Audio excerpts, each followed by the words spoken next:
Chapter 45 The Affidavit. So far as what there may be of a narrative in this book, and indeed as indirectly touching one or two very interesting and curious particulars in the habits of sperm whales, the foregoing chapter, in its earlier part, is as important a one as will be found in this volume. But the leading matter of it requires to be still further and more familiarly enlarged upon, in order to be adequately understood, and moreover to take away any incredulity which a profound ignorance of the entire subject may induce in some minds, as to the natural verity of the main points of this affair. I care not to perform this part of my task methodically, but shall be content to produce the desired impression by separate citations of items practically or reliably known to me as a whaleman. And from these citations, I take it, the conclusion aimed at will naturally follow of itself. First, I have personally known 3 instances where a whale, after receiving a harpoon, has effected a complete escape, and after an interval, in one instance of 3 years, has been again struck by the same hand and slain, when the 2 irons, both marked by the same private cipher, have been taken from the body. In the instance where 3 years intervened between the flinging of the 2 harpoons, and I think it may have been something more than that, the man who darted them, happening in the interval to go in a trading ship on a voyage to Africa, went ashore there, joined a discovery party, and penetrated far into the interior, where he travelled for a period of nearly 2 years, often endangered by serpents, savages, tigers, poisonous miasmas, with all the other common perils incident to wandering in the heart of unknown regions. Meanwhile, the whale he had struck must also have been on its travels. No doubt it had thrice circumnavigated the globe, brushing with its flanks all the coasts of Africa, but to no purpose. This man and this whale again came together, and the one vanquished the other. I say I myself have known 3 instances similar to this; that is, in 2 of them I saw the whales struck, and upon the second attack saw the 2 irons with the respective marks cut in them, afterwards taken from the dead fish. In the 3-year instance, it so fell out that I was in the boat both times, first and last, and the last time distinctly recognized a peculiar sort of huge mole under the whale's eye, which I had observed there 3 years previous. I say 3 years, but I am pretty sure it was more than that. Here are 3 instances, then, which I personally know the truth of, but I have heard of many other instances from persons whose veracity in the matter there is no good ground to impeach. Secondly, it is well known in the sperm whale fishery, however ignorant the world ashore may be of it, that there have been several memorable historical instances where a particular whale in the ocean has been at distant times and places popularly cognizable. Why such a whale became thus marked was not altogether and originally owing to his bodily peculiarities as distinguished from other whales. For however peculiar in that respect any chance whale may be, they soon put an end to his peculiarities by killing him, and boiling him down into a peculiarly valuable oil. No, the reason was this, that from the fatal experiences of the fishery there hung a terrible prestige of perilousness about such a whale, as there did about Rinaldo Rinaldini, insomuch that most fishermen were content to recognize him by merely touching their tarpaulins when he would be discovered, lounging by them on the sea, without seeking to cultivate a more intimate acquaintance. Like some poor devils ashore that happen to know an irascible great man, they make distant unobtrusive salutations to him in the street, lest if they pursued the acquaintance further, they might receive a summary thump for their presumption. But not only did each of these famous whales enjoy great individual celebrity, nay, you may call it an ocean-wide renown. Not only was he famous in life, and now is immortal in the forecastle stories after death, but he was admitted into all the rights, privileges, and distinctions of a name. had as much a name, indeed, as Cambyses or Caesar. Was it not so, O Timor Tom, thou famed Leviathan, scarred like an iceberg, who so long didst lurk in the oriental straits of that name, whose spout was often seen from the palmy beach of Ombay? Was it not so, O New Zealand Jack, thou terror of all cruisers that cross their wakes in the vicinity of the Tattoo Land? Was it not so, O Morcan, King of Japan, whose lofty jet, they say, at times assumed the semblance of a snow-white cross against the sky? Was it not so, O Don Miguel, thou Chilean whale, marked like an old tortoise with mystic hieroglyphics upon the back? In plain prose, here are four whales as well known to the students of cetacean history as Marius or Sylla to the classic scholar. But this is not all. New Zealand Tom and Don Miguel, after at various times creating great havoc among the boats of different vessels, were finally gone in quest of, systematically hunted out, chased, and killed by valiant whaling captains, who heaved up their anchors with that express object as much in view, as in setting out through the Narragansett woods, Captain Butler of old had it in his mind to capture that notorious murderous savage, Anawan, the headmost warrior of the Indian king Philip. I do not know where I can find a better place than just here to make mention of one or two other things which seem to me important, as in printed form establishing in all respects the reasonableness of the whole story of the white whale, more especially the catastrophe. For this is one of those disheartening instances where truth requires full as much bolstering as error. So ignorant are most landsmen of some of the plainest and most palpable wonders of the world, that without some hints touching the plain facts, historical and otherwise, of the fishery, they might scoff at Moby Dick as a monstrous fable, or still worse and more detestable, a hideous and intolerable allegory.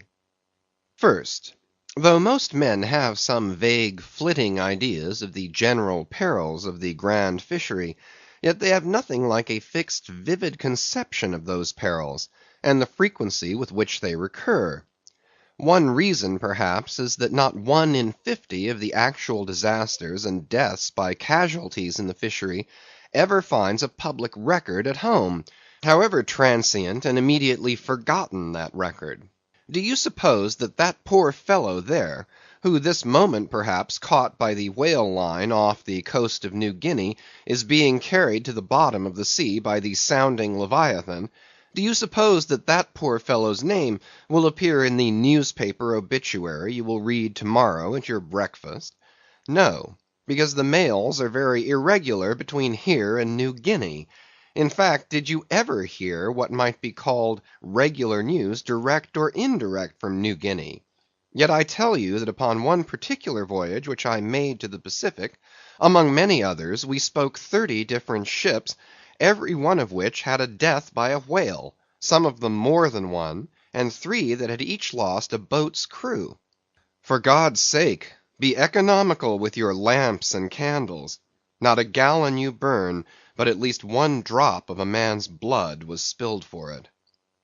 Secondly, people ashore have indeed some indefinite idea that a whale is an enormous creature of enormous power, but I have ever found that when narrating to them some specific example of this twofold enormousness, they have significantly complimented me upon my facetiousness, when I declare upon my soul I had no more idea of being facetious than Moses when he wrote the history of the plagues of Egypt. But fortunately the special point I here seek can be established upon testimony entirely independent of my own.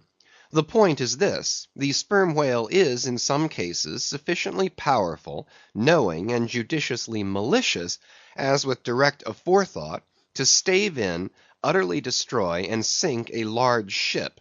And what is more, the sperm whale has done it. First, in the year 1820, the ship Essex, Captain Pollard of Nantucket, was cruising in the Pacific Ocean. One day she saw spouts, lowered her boats, and gave chase to a shoal of sperm whales. Ere long several of the whales were wounded, when suddenly a very large whale, escaping from the boats, issued from the shoal, and bore directly down upon the ship. Dashing his forehead against her hull, he so stove her in, that in less than "10 minutes" she settled down and fell over. Not a surviving plank of her has been seen since. After the severest exposure, part of the crew reached the land in their boats. Being returned home at last, Captain Pollard once more sailed for the Pacific in command of another ship; but the gods shipwrecked him again upon unknown rocks and breakers. For the second time his ship was utterly lost, and forthwith forswearing the sea, he has never tempted it since. At this day Captain Pollard is a resident of Nantucket. I have seen Owen Chase, who was chief mate of the Essex at the time of the tragedy. I have read his plain and faithful narrative. I have conversed with his son, and all this within a few miles of the scene of the catastrophe. Footnote: the following are extracts from Chase's narrative. "Every fact seemed to warrant me in concluding that it was anything but chance which directed his operations.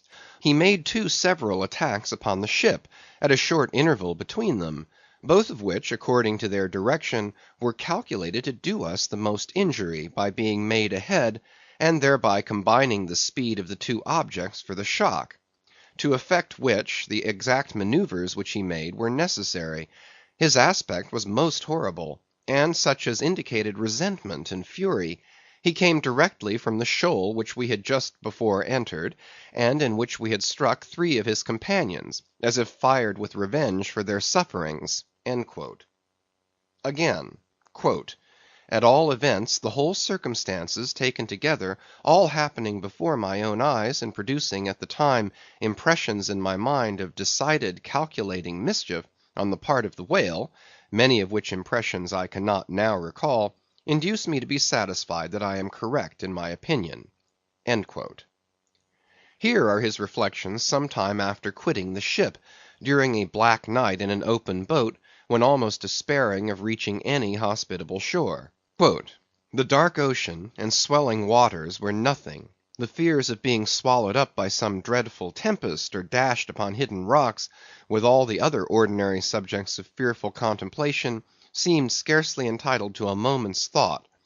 The dismal looking wreck, and the horrid aspect and revenge of the whale, wholly engrossed my reflections, until day again made its appearance."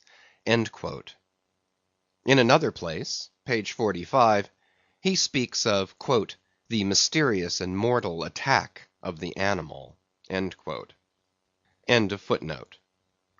Secondly, the ship Union, also of Nantucket, was in the year 1807 totally lost off the Azores by a similar onset, but the authentic particulars of this catastrophe I have never chanced to encounter, though from the whale hunters I have now and then heard casual allusions to it. Thirdly, some 18 or 20 years ago, Commodore J., then commanding an American sloop of war of the first class, happened to be dining with a party of whaling captains on board a Nantucket ship in the harbor of Oahu, Sandwich Islands. Conversation turning upon whales, the Commodore was pleased to be skeptical touching the amazing strength ascribed to them by the professional gentlemen present.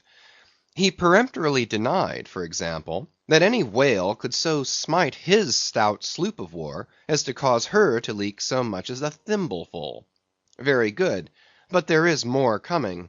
Some weeks after, the Commodore set sail in this impregnable craft for Valparaiso; but he was stopped on the way by a portly sperm whale that begged a few moments' confidential business with him. That business consisted in fetching the Commodore's craft such a thwack, that with all his pumps going he made straight for the nearest port to heave down and repair. I am not superstitious, but I consider the Commodore's interview with that whale as providential. Was not Saul of Tarsus converted from unbelief by a similar fright? I tell you, the sperm whale will stand no nonsense.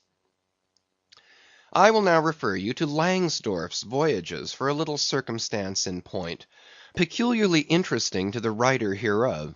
Langsdorff, you must know, by the way, was attached to the Russian Admiral Krusenstern's famous discovery expedition in the beginning of the present century. Captain Langsdorff thus begins his 17th chapter. Quote, "By the 13th of May our ship was ready to sail, and the next day we were out in the open sea, on our way to Ochotsk. The weather was very clear and fine, but so intolerably cold that we were obliged to keep on our fur clothing. For some days we had very little wind. It was not till the 19th that a brisk gale from the northwest sprang up. An uncommon large whale, the body of which was larger than the ship itself, lay almost at the surface of the water, but was not perceived by any one on board till the moment when the ship, which was in full sail, was almost upon him, so that it was impossible to prevent its striking against him. We were thus placed in the most imminent danger, as this gigantic creature, setting up its back, raised the ship 3 feet at least out of the water. The mass reeled, and the sails fell altogether, while we who were below all sprang instantly upon the deck, concluding that we had struck upon some rock. Instead of this, we saw the monster sailing off with the utmost gravity and solemnity.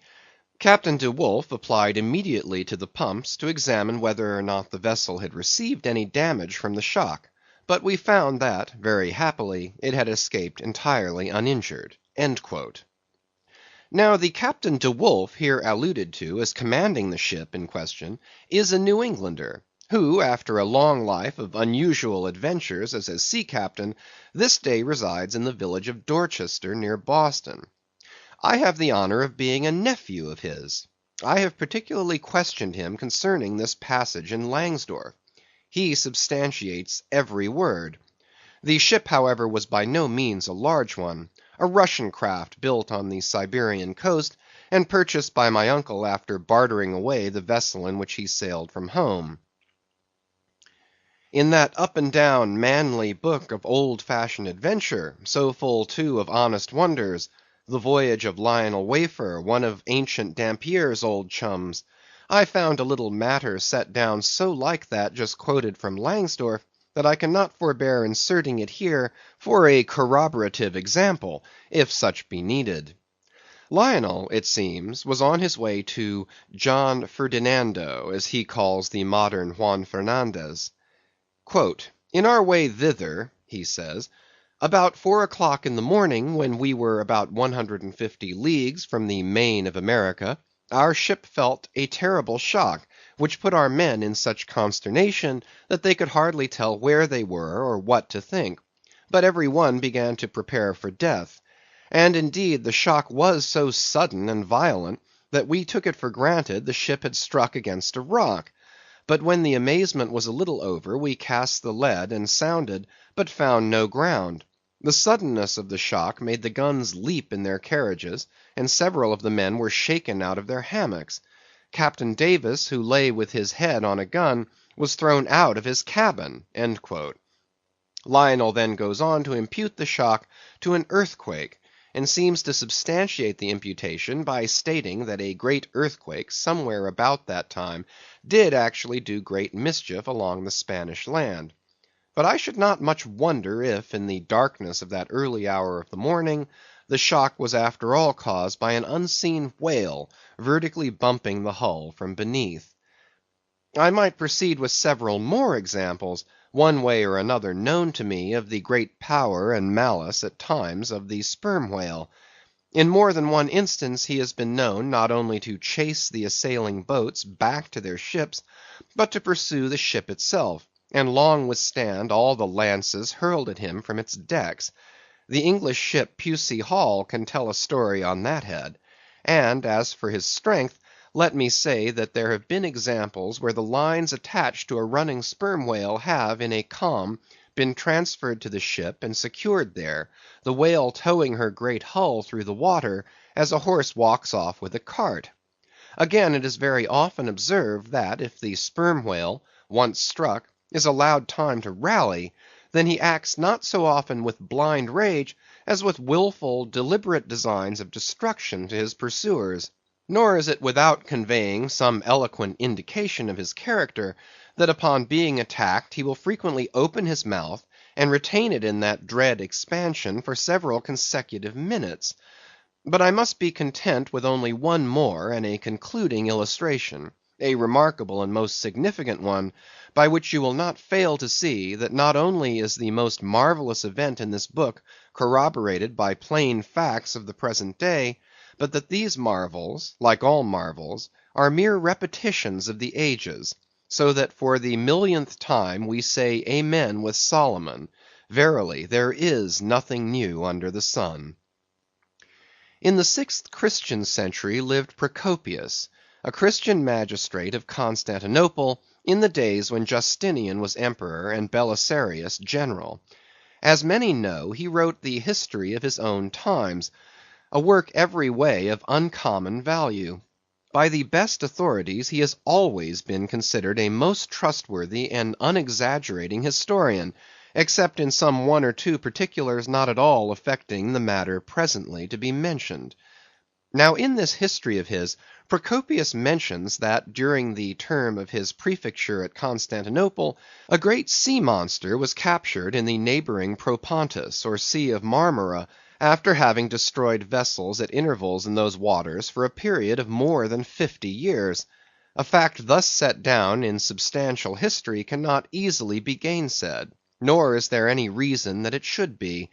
Of what precise species this sea monster was is not mentioned, but as he destroyed ships, as well as for other reasons, he must have been a whale, and I am strongly inclined to think a sperm whale. And I will tell you why. For a long time I fancied that the sperm whale had been always unknown in the Mediterranean and the deep waters connecting with it.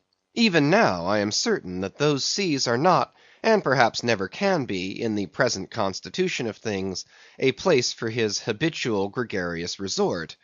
But further investigations have recently proved to me that in modern times there have been isolated instances of the presence of the sperm whale in the Mediterranean. I am told on good authority that on the Barbary coast a Commodore Davis of the British Navy found the skeleton of a sperm whale. Now, as a vessel of war readily passes through the Dardanelles, hence a sperm whale could, by the same route, pass out of the Mediterranean into the Propontis. In the Propontis, as far as I can learn, none of that peculiar substance called brit is to be found, the aliment of the right whale. But I have every reason to believe that the food of the sperm whale, squid or cuttlefish, lurks at the bottom of that sea, because large creatures, but by no means the largest of that sort, have been found at its surface. If then you properly put these statements together, and reason upon them a bit, you will clearly perceive that according to all human reasoning, Procopius's sea monster, that for half a century stove the ships of a Roman emperor, must in all probability have been a sperm whale.